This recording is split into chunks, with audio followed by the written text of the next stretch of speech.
ಸೈನಿಕ ಇರುವುದರಿಂದ ನನಗೆ ಬಹಳ ಸಂತೋಷವಾಗುತ್ತದೆ.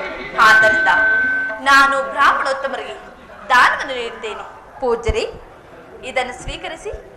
ಧನಂ ಧಾನ್ಯಂ ಬಹುಪುತ್ರ ಶತ ಸಂವತ್ಸರಂ ದೀರ್ಘಮಾಯು ಸೀತಾಮತಿ ಇಷ್ಟ ಕಾಮ್ಯರ್ಥ ಸಿದ್ಧಿರಸ್ತೋ.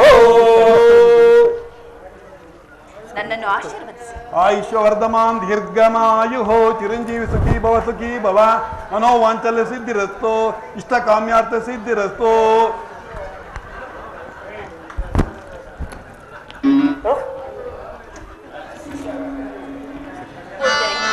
ಭೋಜನವು ಸಿದ್ಧವಾಗಿದೆ, ನಾವಿನ್ನು ಹೊರಡಬಹುದು. ತದಾಸ್ತು. ಇದೇನು ಇಷ್ಟು ಹೊತ್ತಾದರೂ ನನ್ನ ಸ್ವಾಮಿಯಾದ ಶ್ರೀರಾಮಚಂದ್ರ ಬರಲೇ ಇಲ್ಲವಲ್ಲ? ಬರಲಿ. ಅಷ್ಟರಲ್ಲಿ ನಾನು ಗೌರಿ ದೇವಿಯನ್ನು ಆರಾಧಿಸುತ್ತೇನೆ.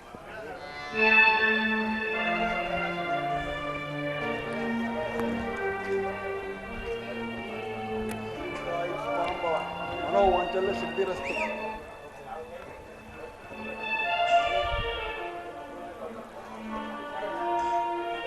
ನನ್ನ ಪತಿಗೆ ಪಟ್ಟಾಭಿಷೇಕವಾಗುವುದೆಂದು ಜಾನಕಿಯು ಅದೆಷ್ಟು ಸಂತೋಷ ಸಂಭ್ರಮದಿಂದ ಭೂಸುರೋತ್ತಮರಿಗೆಲ್ಲ ದಾನ ಧರ್ಮಾದಿಗಳನ್ನು ನೀಡಿ ಶ್ರೀ ತುಳಸಿ ದೇವಿಯ ಪೂಜೆಯಲ್ಲಿ ಧ್ಯಾನಮಗ್ನಳಾಗಿದೆ. ಇಂತಹ ಸಂತಸ ಸಡಗರ ಸಂಭ್ರಮದಲ್ಲಿ ನನಗೊದಗಿ ಬಂದಿರುವ ವನವಾಸದ ವಿಚಾರವನ್ನು ಈಕೆಗೆ ಹೇಗೆ ಹೇಳಲಿ? ಆದರೂ ಹೇಳಲೇಬೇಕು. ಹೇಳುವುದು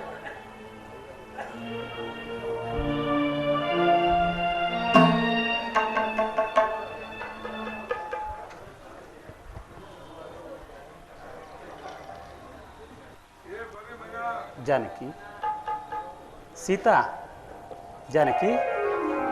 ಸ್ವಾಮಿ ಸ್ವಾಮಿ, ಈಗ ದಯಮಾಡಿಸಿ.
ಕಾಲದ ಬಯಕೆ ಈಡೇರಿದೆ.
ಜಾನಕಿ,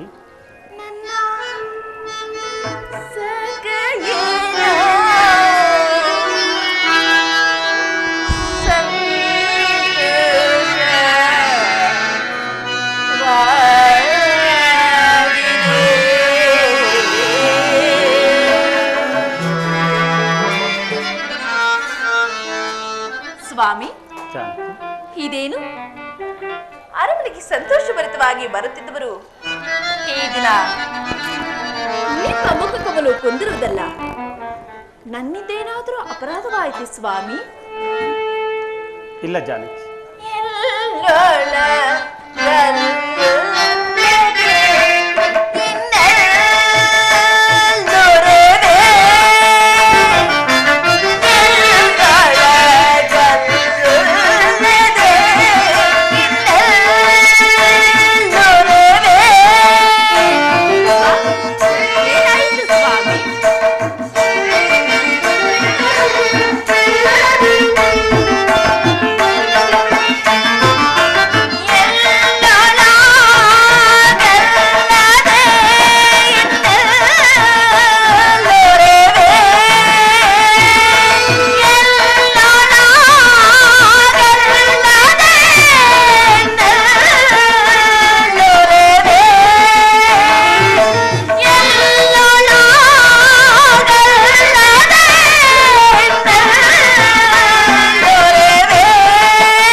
ಅಪರಾಧವಾಯಿತೆ ಏನೆಂಬುದಾಗಿ ತಿಳಿಸಿ ಸ್ವಾಮಿ.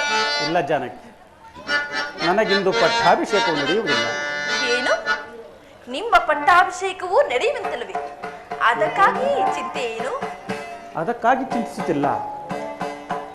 ಸದಾ ನನ್ನ ಅಭ್ಯುದಯವನ್ನೇ ನಿರೀಕ್ಷಿಸಿಕೊಂಡಿರುವ ನಿನ್ನ ಮತ್ತು ಪುರಜನರ ಮನಸ್ಸಿಗೆ ನೋವುಂಟು ಮಾಡಿ ವೃದ್ಧರಾದ ಜನನಿ ಜನಕರ ಸೇವೆ ಮಾಡಲಾಗದೆ ಹೋಗಬೇಕಾದ ಉಭಯ ಸಂಕಟದ ವ್ಯತಿ. ಸ್ವಾಮಿ, ಇದೇನು ಹೀಗೆ ಹೇಳುತ್ತಿರುವೆ? ನೀವು ಹೇಳುತ್ತಿರುವುದು ನನಗೆ ಒಂದೂ ಅರ್ಥವಾಗುತ್ತಿಲ್ಲ. ಅದೇನೆಂಬುದಾಗಿ ವಿಧವಾಗಿ ತಿಳಿಸಿ ಸ್ವಾಮಿ. ಜಾನಿ,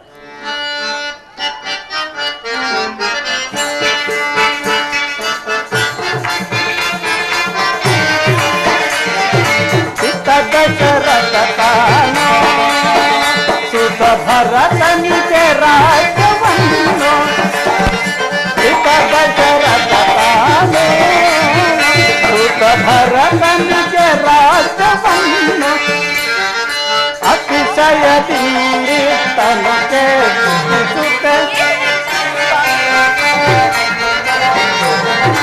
ಅತಿಶಯದಿಂದ ತನಗೆ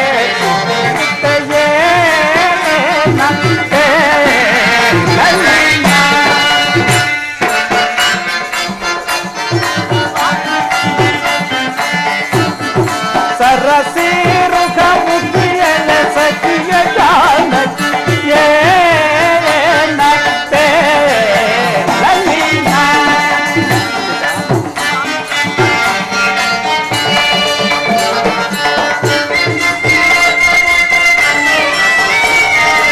ಜನಕನು ಜನ್ನನ ವನಕ್ಕೆ ಹೋಗಲೆಂದು ನಮ್ಮ ಜನಕನು ಜನ್ನನು ವನಕ್ಕೆ ಹೋಗಲೆಂದು ಜನಗಾಜ್ಞೆಯನೇ ತನಗೆ ಜನಕಜ ಜನಗಾಜ್ಞೆಯನೇ ತನಗೆ ಜನಕ ಜಯೇನ ಲಲಿನ ಸರಸಿ ರುಖ ಮುಖಿಯ ಸಖಿಯ ಜಾನಕಿ ಏನ ಲಲಿನ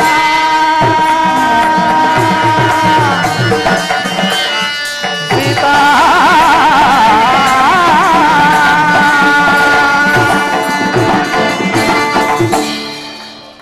ಜಾನಕಿ. ಸ್ವಾಮಿ, ಹಿಂದೆ ದೇವಾಸುರರ ಯುದ್ಧ ಕಾಲದಲ್ಲಿ ಚಿಕ್ಕಮ್ಮನವರಾದ ಕೈಕಾ ಮಾತೆಯವರು ಮಾಡಿದ ಸಾಹಸ ಸಹಾಯಕ್ಕೆ ಮೆಚ್ಚಿ ತಂದೆಯವರು 2 ವರಗಳನ್ನು ಕೊಟ್ಟಿದ್ದರು. ಕೇಳಿದ್ದೇನೆ ಸ್ವಾಮಿ. ಆ ವರಗಳನ್ನು ಈಗ ಕೇಳಿಕೊಂಡಿರುವುದು. ಏನೆಂಬುದಾಗಿ? 1ನೇ ವರಕ್ಕೆ ನನಗೆ ನಿಶ್ಚಯವಾಗಿದ್ದ ಈ ಕೋಸಲ ದೇಶದ ಪಟ್ಟಾಭಿಷೇಕವನ್ನು ನಿಲ್ಲಿಸಿ ನಮ್ಮ ಭರತನಿಗೆ ಪಟ್ಟಾಭಿಷೇಕ ಮಾಡಬೇಕೆಂದು ಕೇಳಿಕೊಂಡಿರುವುದು. ಸ್ವಾಮಿ, ಮತ್ತೆ ಇನ್ನು 2ನೇ ವರಕ್ಕೆ? ಜಾನಕಿ, 2ನೇ ವರಕ್ಕೆ ಬಾ ಜಾನಕಿ. ಸ್ವಾಮಿ, ಜಾನಕಿ, ಮಾತೆಯವರು ಕೇಳಿಕೊಂಡಿರುವ 2ನೇ ವರವು ನಿನಗೆ ಅತಿ ಕಠೋರವೆನಿಸಬಹುದು. ಮನಸ್ಸಿಗೆ ನೋವು ಆಘಾತಗಳನ್ನು ಮಾಡಲೂಬಹುದು. ಆದ್ದರಿಂದ ಆ ವರಗಳನ್ನು ಕೇಳುವ ಮೊದಲು ಅದನ್ನು ಕೇಳಿ ಸೈರಿಸಿಕೊಳ್ಳುವ ಶಕ್ತಿಯನ್ನು ಹೊಂದಬೇಕು. ಅಂಥ ಶಕ್ತಿಯನ್ನು ಗಟ್ಟಿಗೊಳಿಸಿಕೊಂಡು ಆ ಮಾತನ್ನು ಕೇಳಿ ಆಗ ಹೇಳಿದರು. ಸ್ವಾಮಿ, ಅದೇನೇ ಕಷ್ಟವಾದರೂ ಸರಿ, ನಾನು ಕೇಳಿಕೊಳ್ಳುತ್ತೇನೆ. ಹೇಳಿ ಸ್ವಾಮಿ. ಜಾನಕಿ, 2ನೇ ವರಕ್ಕೆ ನಾನು ಜಠಾವಲ್ಕಲಾದಿಗಳನ್ನು ಧರಿಸಿ ನಾರು ಮಡಿಯನ್ನುಟ್ಟು ಮುನಿವೃತ್ತಿಯಿಂದ ಪುರಪ್ರವೇಶವಿಲ್ಲದೆ 14 ವರ್ಷಗಳ ಕಾಲ ವನವಾಸಕ್ಕೆ ಹೋಗಬೇಕೆಂದು ಕೇಳಿಕೊಂಡಿದ್ದೆ.